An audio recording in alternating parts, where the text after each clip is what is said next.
আসসালামু আলাইকুম। আশা করি সবাই ভালো আছেন। আমিও অনেক ভালো আছি। আর ঠিক রান্নার আগ মুহূর্তে ছাদে চলে এসেছি। আজকে একটু মেঘলা মেঘলা আকাশ আর অনেক বাতাস আছে। মাশাআল্লাহ অনেক ভালো লাগছে ছাদে থাকতে। তো আপনাদের সাথে শেয়ার করবো আজকে আমার ছাদ বাগানের পুঁইশাক। যদিও এর আগে অনেকবার কেটেছি, তো আজকে আবারও কাটবো। তো চলেন পুঁইশাক কাটি। ভিডিওটা খুব বেশি বড় করবো না, আপু ভাইয়াদের উদ্দেশ্যে বলা। আমার ভিডিওগুলি খুব ছোট ছোট হয়, তো আপনারা প্লিজ আমার ভিডিওটি পুরোটি দেখবেন। আর যারা এ পর্যন্ত লাইক দেন নাই তারা অবশ্যই একটা লাইক দিয়ে কন্টিনিউ করবেন, আর কমেন্ট করে জানাবেন আমার ছাদ বাগানের পুঁইশাকগুলো কেমন হয়েছে।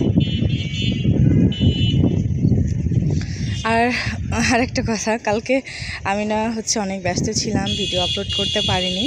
তো অনেকের কয়েকজনের ভিডিও দেখেছি, আবার বেশ কিছু দেখি নাই।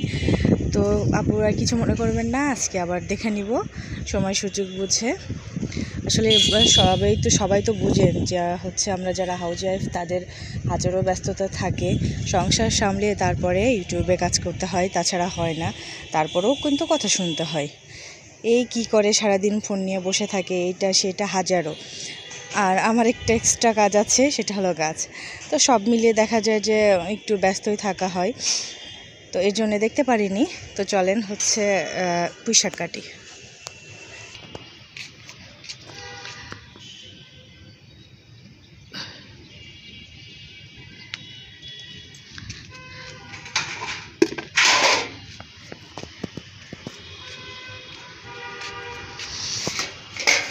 মাশাআল্লাহ, এবার কিন্তু আমি বেশ অনেক দিনই পুঁইশাক খেতে পারলাম।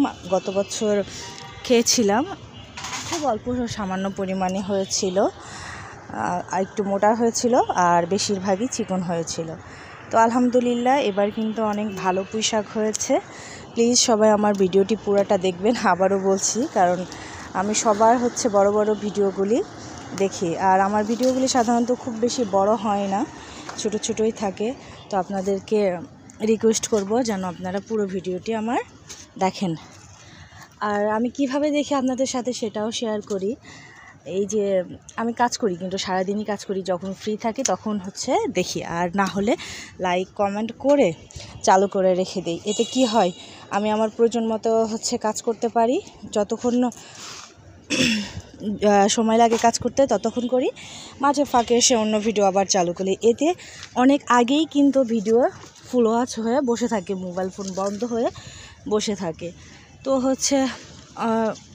মানে ফুল ওয়াচ কিংবা অর্ধেক একটু দেখে রেখে দেবো, এর কোনো চান্স নেই, কারণ আমি ফোনের কাছে প্রায় সময় থাকিই না, মাঝে মধ্যে অল্প স্বল্প থাকি। তো আমার পুঁইশাকগুলি কেমন লাগছে আপনাদের কাছে এটাও বলবেন কমেন্ট করে। আর এত সুন্দর পুঁইশাক পেতে কী সার দেই সেটা আপনাদের সাথে আগেও শেয়ার করেছি, আজকেও শেয়ার করব।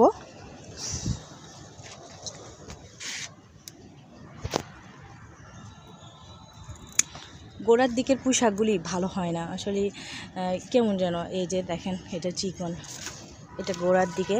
আজকে একটু ভালো করে কাটিং করে দেব।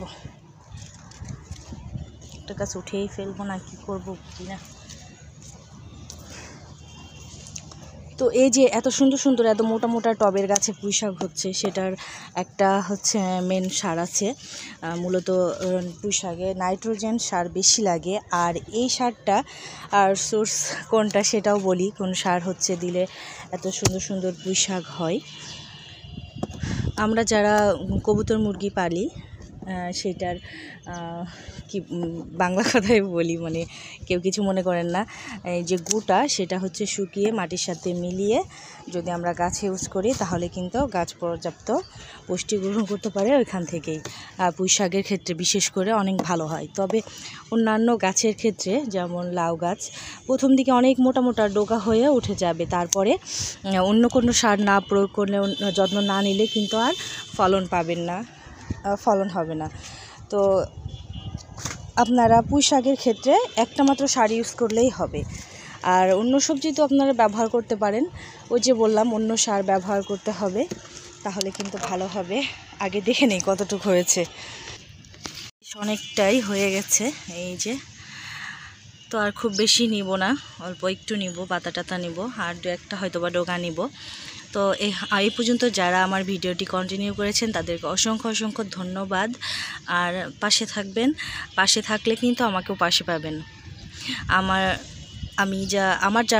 যারা আমার ভিডিও দেখে তাদের ভিডিওতে যদি তারা নোটিফিকেশন নাও আসে, আমি তাদেরটা খুঁজে খুঁজে যে কিন্তু দেখে আসি, কারণ সে আমার দেখেছে। কথাটা মাথায় রাখবেন এইটা, যে আমি নোটিফিকেশান না পাইলেও কিন্তু আমি যে দেখে আসি। অনেক আপুদের দেখছি যে আমি তো 2-3টা ভিডিও দেখছি, অথচ আমার একটা ভিডিওতেও আসে না, কেন জানি না, বুঝি না, যে তাদের কাছে নোটিফিকেশান যায় না নাকি কি সমস্যা বলতে পারবো না।